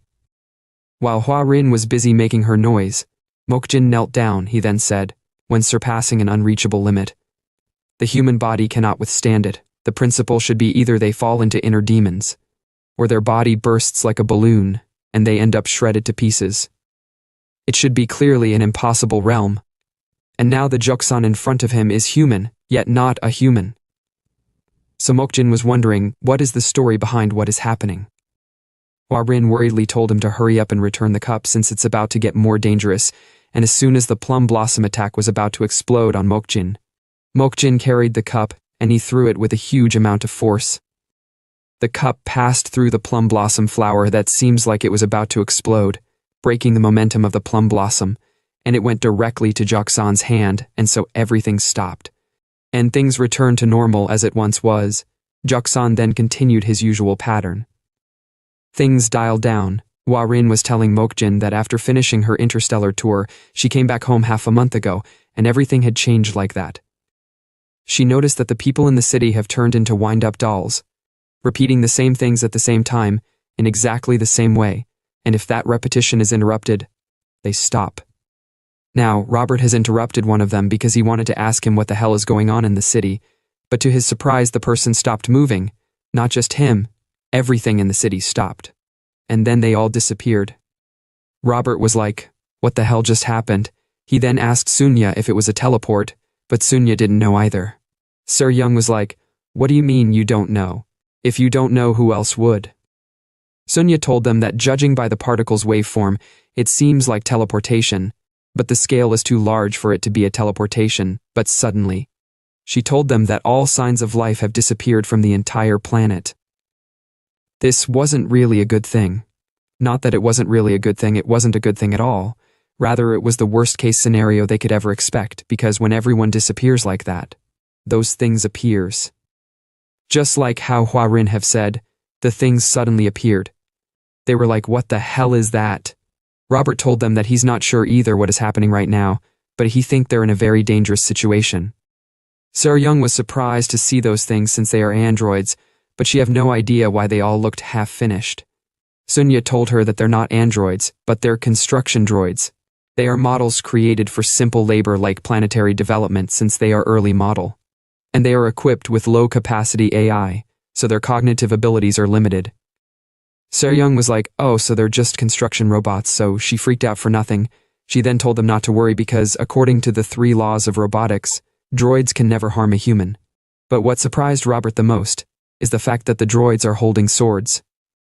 Sir Young told him that they're probably using them in place of tools. She then walked toward the droids. She was like, hey, there are people here, so move aside and find another path, stop crowding around and scaring people. But before she could finish her word, one of the droid rushed towards her and struck her with its sword. But she blocked its attack and she wasn't harmed in any way. She lashed out at the droids for attacking a human, but to her surprise, all the droid charged towards her, bombarding her with multiple attacks. The explosion from the collision was intense, and it could be seen all the way from Joksan's residence. Hua-Rin told Mokjin that the droids are the one that shows up once all the people disappear, and then they attack every living thing they see, and now they are hunting down Sir Young and her group relentlessly. Hua-Rin told Mokjin that when she came back after finishing her tour, she was also attacked, but if it hadn't been for her father, she probably wouldn't have survived. For some unknown reason, they never came to the place where her father was, and even if everyone else disappears, her dad remains, but in that dormant state. Mokjin told her that her father is hanging on. He's hanging on by burning his entire internal energy along with his soul, ready to face inner demons if he has to. And it must be because there's something he has to protect no matter what. Mokjin find his act to be quite admirable, so he told her that he'd take care of everything. He then decided to go out and take a look at the face of the scum responsible for the shit that is going on in Mount Hua. At the same time, Sir Young and Robert were surrounded, while Sunya was hiding behind Sir Young. Sir Young had no idea what was going on, nor why the droids are attacking humans, so she asked Sunya if such a thing is possible. Sunya replied. She told Sir Young that such a thing is impossible, because the intelligence systems of androids still cannot violate the 3 laws of robotics, so attacking humans isn't an option for them. Sir Young was like, then why are they all acting like this? Are they malfunctioning? Or maybe they don't see us as humans? At the same time, a thought came to Robert. He was like, This androids are capable of attacking humans. Don't tell me they are combat androids. The droids surrounded them, and they charged forward to attack. Seryung immediately told Sunja to hold on tight and hide well while she fended off their attacks. But to her surprise, the droids were being shot down. And they all exploded. The person who launched the attack was Robert. He told them that they are not droids, but they are iron gangshi. Just so you guys know, gangshi are reanimated corpses or zombies. Seryung and her crew were surrounded by the thousands of droid. At the same time, some people were watching them through a camera. The person was telling their master while observing Seryung and her crew that the leader of the ship is the blazing devil Tang Seryung, and next to her is intelligent android Sunya. Hold on. Wait a minute, don't tell me that my beautiful small lowly Sunja is not human but an android. What a plot twist. She also told the leader that Robert Carlyle is the former first sergeant of the Northern Galaxy Combat Unit's Special Tactical Division. Altogether, they created the S-Devil Group, which is a group of bounty hunter mainly operating in the outskirts of the galaxy, so they're not a threat, and they can be eliminated within 10 seconds. The leader said to the droid, "Did you just say he was from the Northern Galaxy Combat Unit, moreover from the Special Tactical Division?" The droid then asked the leader if it should issue the elimination order. The leader name is Count Rishal, so as a means of reference we would be calling him Rishal. Rishal didn't reply to the issuing of the command since he was quite suspicious of Mokjin, who just arrived on site. Mokjin asked Seryung and her group what the heck is going on since they were just fighting not quite long, but it's already over before he arrived. Robert boastfully told him that he went all out, and he had been waiting every day for a day like this, so he kept his equipment well oiled up. He boastfully said to them, "If I had listened to someone and sold my equipment as second-hand, we wouldn't have escaped today's crises." The person he was referring to was Seryung. She sulkingly told him that they were forced to sell it back then due to the lack of money for ingredients, but Robert told her that luckily he disagreed with that idea, or else they wouldn't have been able to deal with all the droid today. Sunya told them that they didn't deal with the droid, rather they retreated on their own, or else they wouldn't have survived if they kept attacking. Mokjin ignorantly asked them, "What the heck are these things on the ground, or are they armor?" He said to them, "Do you guys wear this metal things?" Seryung told him that it's not armor but a droid, or he can call them robot. Mokjin was like, "A dro. Bot. What are you saying? Can you just talk in a language I can understand?" Seryung sat down looking all tired. She told him that he won't understand even if she explained it, so she told Sunya to summarize it for him. Sunya told Mokjin that he should think of it as a machine that can think and act like a person. But Mokjin said to her while dangling the droid hand, "No matter how much the world changes, how could a chunk of metal mimic a human?" But to his surprise, Sunya removed her head to show him an example. Mokjin immediately grabbed Hua Rin in shock. He asked Sunya, "What the hell is she?" Seryung said to Sunya, "Did you not tell him yet?" Sunya replied, "We were busy, so I couldn't tell him I am a droid." At the same time, Rishal was observing them through the broken droid on the ground. The droid told Rishal that Mokjin is not registered in the database. Also, it appears that he doesn't have an internal energy drive, indicating that he is a pure natural. Rishal stood up. He said to the droid that judging by Mokjin's foolish action, he's not someone to worry about, but the main problem is Robert. He said to the droid, "If Robert is from the Special Tactical Division of the Galaxy Combat Unit, then he's an elite soldier. Moreover, if he's a first sergeant, then he is the best of the best." So he told the droid to be thoroughly vigilant and investigate Robert, because he wouldn't have come to Mount Hua by coincidence without a definite purpose. Somewhere in the Milky Way, a ship was moving at an incredible speed, heading to Heavenly Demon Sect District. Ritak and Chunrock went to welcome the ship as soon as it landed. A person then came down the ship stairs and walked towards Ritak and Chunrock. Ritak said to the person, "Thanks for coming such a long way, officer." The officer yawned since it was quite a long journey. But to my surprise, the so-called officer was a midget. The person's name is Cho Dain, a first-class officer from the Disaster Safety Headquarters Central Committee of the Heavenly Demon Sect. As a means of reference, we would be calling the officer Dain. Dain told Ritak that his journey is quite tiresome, so whatever you want to show him should better worth the effort of him coming over. Some unknown time later, they brought Wu Yu, who was on a wheelchair, to show him to Dain. Ritak asked Diane if he noticed anything strange on the palm mark on Wiyu's head. Diane decided to check it out while climbing on a table due to his short stature. He placed his hands on Wiyu's head, and he asked him if it hurt. Wiyu told him that the pain has greatly subsided, however his head still feels a persistent heat. Diane was surprised that he's feeling heat. He then said to Wiyu, "Do you mean you are only feeling heat but no pain?" Wiyu replied yes. Diane then hit Wiyu's head again out of the blue, which almost made him bit his tongue, but he was unable to complain since the man was his superior. Diane thought for a moment about what the issue might be. At the same time, Ritak placed his hand on Wiyu's head. He told Diane that his palm is a bit different since the original scar has swollen, but his palm strike is rather indented, so it doesn't seem like the same martial arts techniques, but Diane told him that they are the same martial arts technique, since both scars are from the 9 yin palm. Some minutes later, somewhere inside the ship, Diane sat down on a chair while Chunrok came in with a box filled with food to serve Diane. Ritak told Diane that the 9 yin palm is the lowest tier martial art taught to any introductory disciple of the sect. Even him have mastered it by the age of 7. However, the scars that the 9 yin palm always leave behind seems quite different from the one on Wuyu's head. Diane told Ritak that he's correct since the essence of the 9 yin palm lies in cold energy, but it left behind heat instead, so the scars naturally feel different.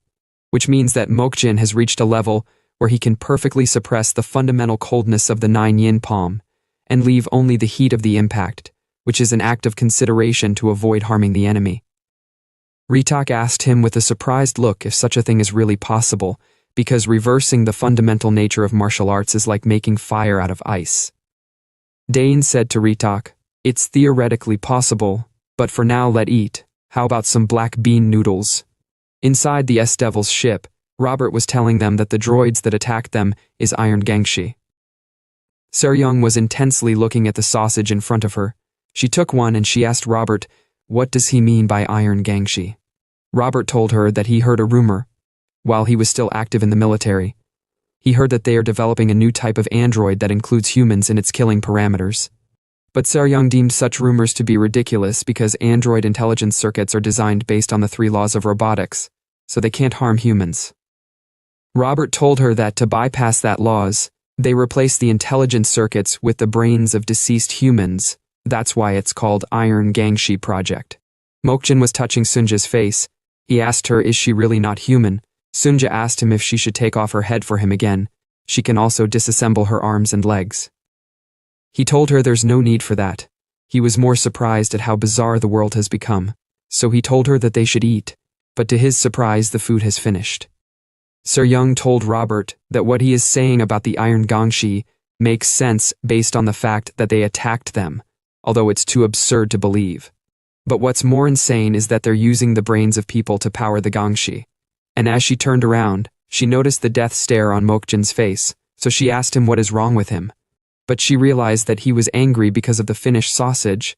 She then told Sunja to grill some more hot dogs and feed him, but Sunja told her that the sausage has finished. Seryung was like, then there is nothing we can do. She stood up and she told them that they need to get a clear grasp of the situation, since it does feel like they're caught in a rather unlucky situation. But to her surprise, Mokjin became furious out of the blue. Mokjin said angrily while exuding a small amount of energy, "Such disrespectful beings. Even if the era of the martial world's etiquette is gone, daring to steal my food is a crime, even if they didn't know his true identity. He have already declared himself as the supreme heavenly demon, so how dare they show such disrespect?" Seryung was like, "What the heck is he saying?" Robert replied, "Are you asking me?" She said, "Oh. Right, he did say he's the supreme heavenly demon, but she was completely clueless by what he meant by supreme. So she left since it was quite confusing. She told them that they should deal with his meal later, since there is a more bigger priorities at hand. Robert decided to follow her out. Sunja also did the same, leaving Mokjin in the room alone. He finally calmed down. He stared at the sausage crumbs on the tray. He picked it up and ate it. Seryung went back to observe the site where they were attacked. They arrived on site. Robert picked up one of the droid broken hand. He was disappointed at how poorly it was made. The joints are also quite disappointing since it was made with weak alloys. Sunja told him that it's because it's a prototype and not a finished product, While talking, she noticed something when she scanned the droid. Seryung asked her if she's trying to see something. Sunja told her that it's not just the body that is weak, the neural networks are also simple. The intelligence network circuit is equipped with the primitive M207 chip. She then threw it on the ground after taking out the chip since it's at a level that's embarrassing to call artificial intelligence, and the M207 chip is optimized for receiving commands, so it lacks autonomous will. Seryung said to her, "Do you mean the droids are all remotely controlled?" Sunja replied, "Yes, each individual unit are remotely controlled." She added, "The total number of droids that attacked them was 9,817 based on her detection, so that means at least 9,817 humans were controlling those droids." Her deductions were correct, because somewhere unknown, in the place where Rishal is staying, there are at least 9,817 people controlling the droid. Seryung said to Sunja, "What was the total population of the Mount Hua district?" Sunja replied, "There are currently 9,818 total people in Mount Hua, but she was only able to detect 9,817 people and one person is missing. That person is Mount Hua sect leader." Back at the Heavenly Demon's base, Dain said to Ritak while cleaning his mouth, "I command the state of immobility and lockdown for the entire District 32. No one is to move, and no one is to leave or be allowed in. So he should recall all dispatched personnel immediately." Ritak asked him what's the reason why he's doing all that. Dain replied, "These are precarious times. 2,000 years of peace have been too long. The prestige of the Martial Alliance, formed by the union of major sects, has long faded." He then said to Ritak, "Do you know what happens when the fangs of the tiger that rules the mountain fall out?" Ritak replied, "When the fangs fall out, wolves will take over." But Dain told him that he's wrong. The wolves will try to become tigers themselves when the fangs of the tiger fall out. He added, "Wolves formed packs because of the tiger, and when that tiger is gone, they will look around with the eyes that saw the tiger. So fellow wolves will start to seem weak. And because they're much weaker than the tiger, the first to become a target in such times is the strongest wolf. With the hunting habit they have developed while in packs, the remaining wolves will band together and kill it, and now in the current martial world, that's the position of the Heavenly Demon sect. So they must act with extreme caution." Ritak then said to Dain, "Are you saying the unidentified individual using our sect's martial arts is related to this?" Dain replied, "I don't know, that is the bigger problem." While entering his ship, he told Ritak that he received an emergency communication just before arriving here, that the unknown individual is headed toward Mount Hua. Ritak asked with surprised face if he meant Mount Hua. Dain replied yes. An unknown element has been placed on a powder keg ready to explode, and just a spark would explode the world. Hence, understanding the situation comes first, then action comes next, and so he zoomed off in his ship back to where he's coming from. Back at Mount Hua, Seryung and her crew went to the place where the Mount Hua sect leader is. Seryung asked Hua Rin if she's saying that the disappeared people show up again at night. Hua Rin replied yes, except for her father. He stayed behind in his current form. Seryung asked Sunja how much time until sunset. Sunja replied, "On the Mount Hua planet, day and night switch every 6 hours, so there is only 1 second before sunset," and to their surprise the sect leader started rubbing Hua Rin's head as soon as sunset reached. Hua Rin told them that the action of her father stroking her head is done without consciousness. Same goes for him sipping tea while surveying the premises, and reading in the garden, all are done without consciousness. Just like before she left for her last performance tour. He did the same on her birthday last year, and for some reason, he repeats the same action every day when the sun rises. Same goes for others. They repeat a specific action every day. Robert told Seryung through the earpiece that no one is showing up, and the streets are still empty. Seryung then asked Sunja what's going on, and why are the people of the district late at showing up today. She then asked Sunja if she detect anything. Sunja said to her, "There is something, but instead of them appearing, you're gradually fading." At first Seryung had no idea what she was talking about, but she realized that she's beginning to fade, and within a matter of seconds her vital signs completely disappeared. Somewhere in the Milky Way, inside the Greenwood ship, a report was made to Sungbom while he was watching the planet from his ship. The driver told him that a short while ago. A teleportation was detected from the center of the Mount Hua planet, Analysis also confirmed the person being teleported to be Blazing Devil Seryung, and the destination is the second moon of Mount Hua planet, called Genta. Somewhere in Genta, inside a particular portion of Genta, there is a golden light that just appeared out of the blue, and that light was Seryung reappearing after the forced teleportation. Although she had no idea what was happening since she thought she was disappearing, she was so damn worried, and she thought she's about to die and become a ghost. She was like, no, bring me back to life, I still have so much to do. But she realized that she have become visible, so she wondered what the heck is going on, and when she turned around, she was surprised when she saw Rishul and the droid behind him, but she had no idea who he is. At the same time at the Greenwood mothership, the driver told Sungbom that the teleportation seems a bit unusual since there are no traces of consent from the moving entity during the teleportation process. If that's the case, it could be an unauthorized forced transfer, a unilateral teleportation, which is forbidden by galactic law. So the driver told Sungbom that it's a serious issue, and it might be best to report it to the higher-ups. But Sungbom said to him, "Is there anyone higher than me?" The driver was shocked by his question, so he immediately went down on his knees, and he told Sungbom that there is no one higher than him, and he is the sole commanding authority. Sungbom said to him, "That's good.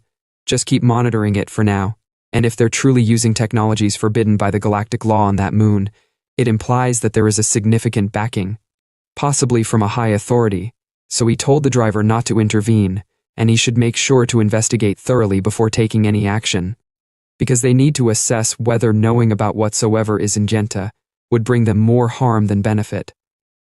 At another scene, the matron was surprised when Elena told her that she met a man that claimed to be her father in Mount Hua. He clearly said he was the one who fathered her, and she lost in the duel with him. Matron stood up.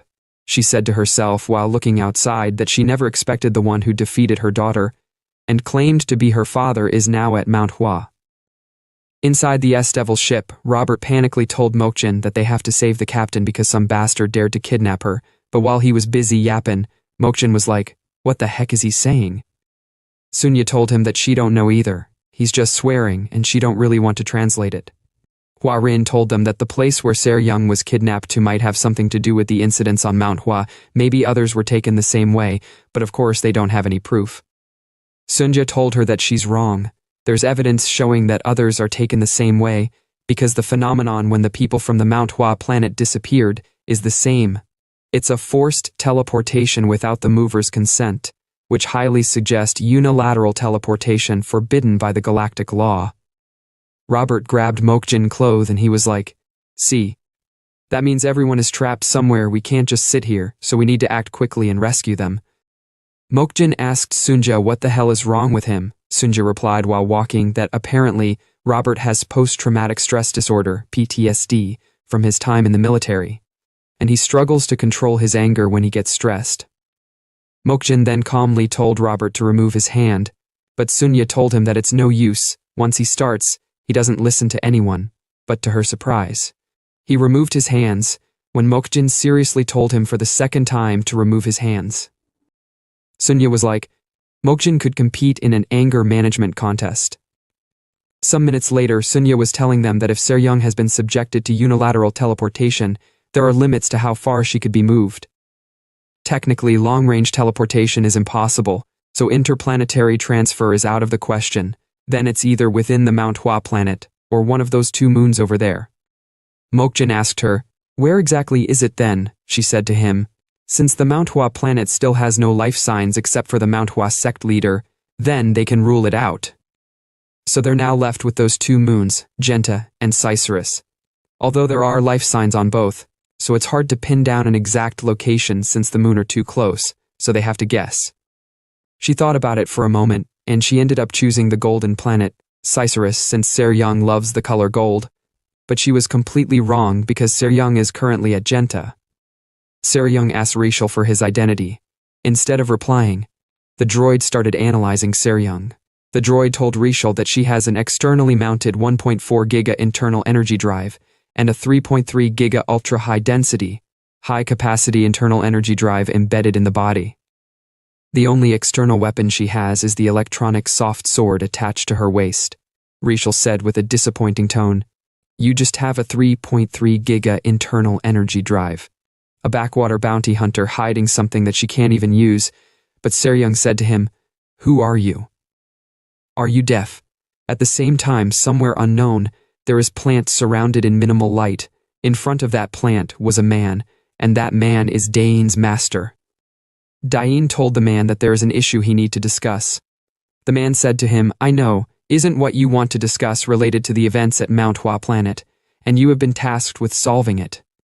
The man then said a proverb, "Do not act impulsively, and wait until the bud fully blooms, only then can you tell if it's a poplar or a willow tree." So he told Dain that they must wait until the entities backing him are completely exposed, only then can they strike decisively.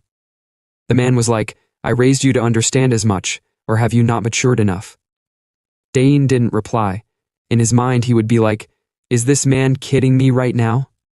The master turned around. He said to Dain, "Is there another issue that you want to talk about? What could it be that has brought out your childishness?"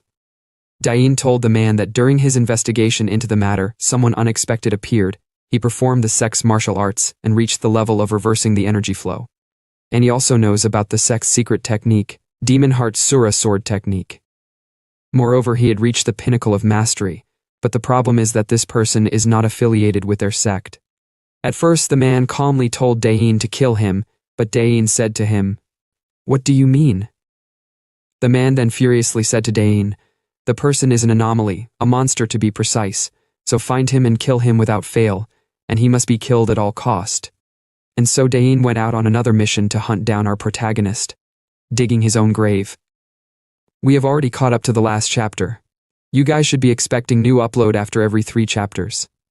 Once more, don't forget to like, subscribe, and comment your thoughts about this recap. Back at Genta, Seryung asked Rishul for the second time to identify himself if he wasn't deaf, but Rishul ignored her, drank his drink, and ordered the droid to check out Seryung's strength. In the blink of an eye, the droid zoomed off and instantly appeared behind Seryung. Seryung's reaction speed was slow since the droid was so fast, and when she finally reacted to fight the droid, to her surprise, it disappeared from her sight and reappeared behind her, grabbing her neck like it was some kind of round ball. Seryung couldn't believe her eyes. She had no idea how or why the droid was so fast. Rishul put down his teacup and told Seryung to accept it, as resistance was futile. He said he would ask a few questions, and if she answered them properly, he would grant her a life free of eternal suffering. But Seryung furiously told him to shut up, freeing herself from the droid's grasp. Her actions surprised Rishul because she had just performed what is called adaptive variation. Seryung immediately pulled the weapon from her waist and swung it around, creating a big whirlwind of energy. However, the droid was able to defend against it and counterattacked, successfully landing a scratch on Seryung's hand, putting her in a defensive position despite her being the one attacking. Rishul told Seryung that her struggle was useless, because the droid contained data on all the martial arts in the world. After exchanging multiple blows with the droid, Seryung realized that Rishul was telling the truth, as the droid was reading all her movements. But she wasn't going to give in easily, so she quickly aimed to take down the droid. However, it dodged with ease and bang, punched the rudeness out of Seryung, sending her flying and landing on the ground like a baby. Still, Seryung immediately stood up, being the unyielding type, and performed a technique with her sword. Rishul had no idea what she was doing, but had to focus his attention on her. Seryung was sweating because the battle wasn't easy, and she knew her usual attacks wouldn't work. The droid zoomed off from its position and instantly appeared behind her again. Although it tried to repeat its earlier move, Seryung was prepared this time. She used her weapon to block the attack, reducing the droid's damage by 90%, and used the force of the impact to position herself mid-air, preparing for another attack. The droid jumped forward to confront her. At the same time, Seryung shot her weapon in the form of a bullet, but before it could hit the droid, it parried it off with its hand and went for a direct confrontation. Normally, Seryung would have been worried, but she wasn't since she already had a plan from the beginning. She swiftly used her weapon to tangle the droid's hand, just as it was about to land a palm strike on her. She coiled her weapon through the droid's hand, and before it could land the strike, her weapon passed through the droid's hand and pierced its head, shutting it down. Rishul broke his cup in surprise, because Seryung had just used the Dark Heaven Blood Dragon Dagger technique of the Sichuan Tang clan. And then, bang, the droid fell down as it died. Well, I'm not sure if died is the correct word for a droid. Although the droid didn't fully land its palm strike, the force from it before impact had internally injured Seryung. Richelle then asked her for her real identity, but Seryung didn't reply. All she knew was that things had gotten troublesome. Richelle, with a surprised expression, said the Sichuan Tang clan was exterminated 10 years ago without a trace. So how did she know their martial arts? Seryung immediately activated her energy to go all out, knowing desperate times called for desperate measures. She activated her Qi internal operations system, powering her Xuanwu divine arts to the max level. Richelle, already surprised before, became even more astonished when she used the Xuanwu divine arts, a secret technique exclusive to the Tang clan's head. But Seryung shouted at him to shut up with his useless analysis. She then performed a technique that shot up to the sky. Richelle recognized the technique, as it allowed the caster to dominate the sky and attack from all directions. It was called the Infinite Rain Blossom technique, appearing like falling rain and spreading attacks throughout the area, causing explosions. Meanwhile, in the ship where the matron was staying, Elena was having a conversation with her. She told the matron that her meeting with Richelle was strange. Although she had definitely arrived at Mount Hua to receive a request, she lost consciousness momentarily, and when she woke up, she was in front of him. She still didn't understand why, but the matron knew it was unilateral teleportation. On the day Elena appeared in front of him, Richelle told her not to be surprised, because he had called her to grant her wish. But she had no idea what he was talking about. He told her he knew she wanted to become stronger and to see the world beneath her feet. That was why, even after earning the infamous title of 8-foot fighting ghost, she turned spaceships into duel arenas, pursuing nothing but battles. But the closer she got, the more distant the path became, leading her to despair and crying every night in hopelessness. That's why he called her, to give her the strength to look down upon the world. She exuded killing intent, asking Richelle to identify himself and explain what he was talking about. Richelle stood up and told her that she would only understand when they clashed. The fact that he knew so much about her was infuriatingly unpleasant. She told the matron that they ended up fighting, but no matter what she did, it was useless. That was exactly what was happening to Seryung now, as she was utterly defeated despite all her flashy moves. But the most surprising thing was that Richelle was a modified droid. Back when Elena was defeated, Richelle told her that he'd make her as strong as him because she was his daughter. Back in the present, Richelle grabbed Seryung by the neck and told her to answer his question. If she did, he would make her weak body strong, at the cost of abandoning her useless mind, the same thing he did to Elena. He called it the power of steel fortification, which surprised the matron. Amidst all that was happening, the long-awaited battle had finally approached, as Sunya detected something on the radar just as she was about to look for Seryung. What appeared in front of them was a ship. Robert had no idea what was in front of him, so he angrily told Sunya to tell them to move, otherwise he'd just crush them. However, Sunya explained that she couldn't. She told him that, although it looked small, it was actually a Celestial-class battleship, and their ship couldn't even compare to it. Moreover, it belonged to the Heavenly Demon Sect. Sometime later, Dayin arrived on the S-Devil ship, standing in front of Mokjin, who was having his sausage dinner. It seemed like Mokjin woke up after 2,000 years just to eat sausage. Robert politely asked Dayin what had brought someone from the Heavenly Demon Sect to this place, but Dayin didn't respond. Instead, he walked forward and, despite his short stature, told Mokjin that he was the first-class officer of the Disaster Safety Headquarters Central Committee of the Heavenly Demon Sect. He then sat down, telling Mokjin he could speak comfortably with him. Robert couldn't believe that this kid was a first-class officer, meaning he was an extremely high-ranking officer of the Heavenly Demon Sect. Dayin told Mokjin that he had come with a pressing request. He asked Mokjin to stay out of the matter at hand because the mastermind behind the ongoing incident was someone named Richelle Archimonde. Richelle had once been a top scientist, leading the development of military weapons for a defense contractor under the human government in a project called the Steel City. However, due to inhumane development practices, he had been expelled and disappeared. Now, Rochelle was hiding here, conducting experiments on a much larger scale. He wasn't just expelled, he was receiving secret funding, possibly from factions within the human government's military. After Dain's explanation, Mokjin simply looked at Sunya and told her he needed water. Dain couldn't believe it. After everything he had just revealed, Mokjin showed no reaction. He wondered who Mokjin really was. But surprisingly, it was Robert who was shocked. Robert told Dain that by mentioning a military faction, it must mean that the human government's military was involved. Dain confirmed this, saying it was beyond what civilians could handle, so they should stay out of it. Robert asked about their captain who had been kidnapped. Dain coldly replied that there was nothing they could do but pray for her.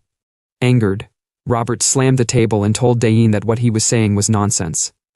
He told Dain to shut up and leave because they were going to rescue the captain, and if he tried to stop them, Robert didn't care who he was, he wouldn't let it slide. Mokjin, after drinking his water, told Dain that while he wasn't trying to intervene, he wasn't going to follow Dain's orders either. Curious, he asked why Dain would give them such valuable information. It was clear that Dain wanted to use them as tools to avoid responsibility. Mokjin thought to himself, this kid, who barely has a single hair on his head, is trying to manipulate me. Dain said to Mokjin, "Who are you, noble one?" Mokjin didn't reply, asking him if that's the reason why he came here. But Dain was speechless. So Mokjin stood up and told him that if he wasn't willing to share the truth, then they had no reason to deal with each other.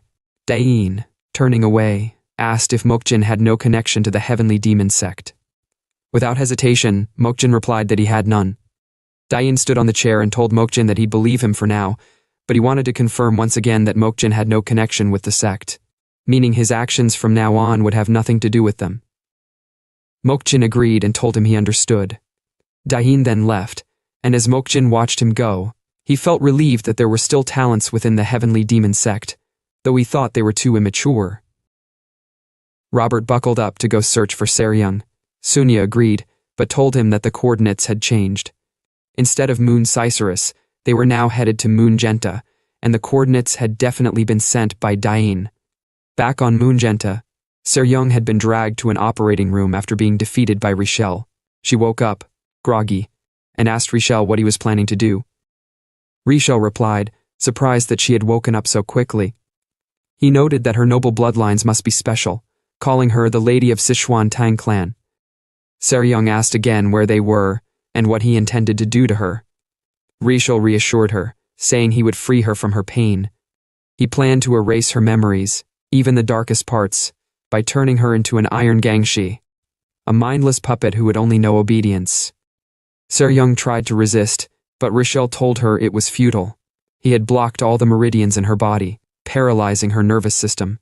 Her body wouldn't respond to her anymore, and all she could do was wait like a good pet. Despite this, Seryung continued to struggle. Richelle insisted it was no use, but suddenly, Seryung appeared in front of him, with blood flowing from her eyes like tears. She told him not to dream foolishly. He might be able to kill members of the Sichuan Tang clan, but he could never dominate them. She pierced his chest with her poisonous hand and his body began to melt. She revealed that the poison, called pigeon blood poison, was a gift given to all Tang clan members at birth, designed to be used in death. The more her heart burned, the stronger the poison became, able to melt anything, even metal. Richelle, shivering in fear, tried to escape, but Seryung told him it was useless. The stronger her emotions, the deadlier the poison. She was ready to die with him. But before she could finish him off, her hand was sliced by a droid she had defeated earlier. Blood sprayed everywhere, but at that moment, the alarm went off, indicating an intruder had been detected. Now, that so-called intruder is our big guy, and he was being confronted by hundreds, if not thousands of droids rushing at him with swords in their hands. Robert told Mokjin with vigor that he would take care of them, so he should go and save the captain. Mokjin zoomed off as planned, diving down into the hole the droids were coming out from. Bang! He exploded the hole, stopping more droids from emerging, but leaving the ones already out for Robert to handle. Robert was speechless, thinking Mokjin should have helped him a little more before leaving, as the number of droids was overwhelming. But he had no choice and decided to face them. Meanwhile, Rishal was watching through a camera, despite having a hole in his stomach. Robert stood his ground, fighting the droids alone with his MZCT-106 recoilless laser cannon and TTR-8 automatic laser multi-missile, taking down several droids at once. When they tried to hit him, he used his anti-gravity rocket to jump mid-air, launching an insane area of effect attack. The droid next to Rishal commented that all of Robert's equipment was definitely for special forces but outdated, meaning he wasn't an active soldier but a retired one. Rishal wondered if his worries were unnecessary. He ordered the droid to get rid of Robert and handle the rest, but suddenly felt a violent tremor. The droid reported that the intruder had entered District 8. Within seconds, it updated Rishal that the intruder had passed District 8 and was now entering District 7. To Rishal's surprise, the intruder passed through all the districts, all the way to District 1, so fast that the droid couldn't analyze the entry location. Rishal never expected such an event. The droid attempted to reanalyze the intruder's location, but before it could complete its analysis, it shattered into pieces, leaving nothing behind. Rishal couldn't believe his eyes. As the animated bodies stopped reacting, a hole broke through, and our big guy appeared without a scratch, looking completely ordinary. He walked towards Rishal, who stared in disbelief, wondering who this guy really was. Mokjin walked past him to check on Seryung, who was tied up. Rishal demanded Mokjin identify himself, but Mokjin didn't respond. Instead, he looked at Seryung's body and coldly said Rishal had ruined a young girl's life, showing no respect for others, making him nothing but a monster. Rishal was speechless, looking into Mokjin's stern gaze. He shouted again, asking Mokjin to identify himself and explain what he was up to, but Mokjin remained silent. He raised his hand to activate the weapon Seryung had used. With a tone devoid of emotion, Mokjin told Rishal he refuses to talk to anything non-human. Swoosh, the weapon activated, slicing through Rishal's ear and into his hand. At that moment, Rishal was shocked. Mokjin had just used void manipulation, a skill only possible at the transcendent level. Even more surprising was that Rishal couldn't analyze Mokjin, as there was no sign of an internal energy drive. Rishal wondered how Mokjin could perform void manipulation without it, and thought Mokjin might be using ancient martial arts. However, Rishal realized the situation was dire, especially since Mokjin appeared when he was still recovering from the injury Seryung inflicted. Mokjin pointed his sword at Rishal, saying not only is he non-human, but he's also not a warrior, thinking about useless things in the middle of a fight. Furious, Rishal attacked, telling Mokjin to shut up. But before Rishal could act, his hand and leg were sliced off and sent flying. Stunned, Rishal looked at his hand, unsure how or when it was cut off. Mokjin calmly told him that cutting off his limbs was payback for what he did to the girl. Now the only thing left is the price for pissing him off.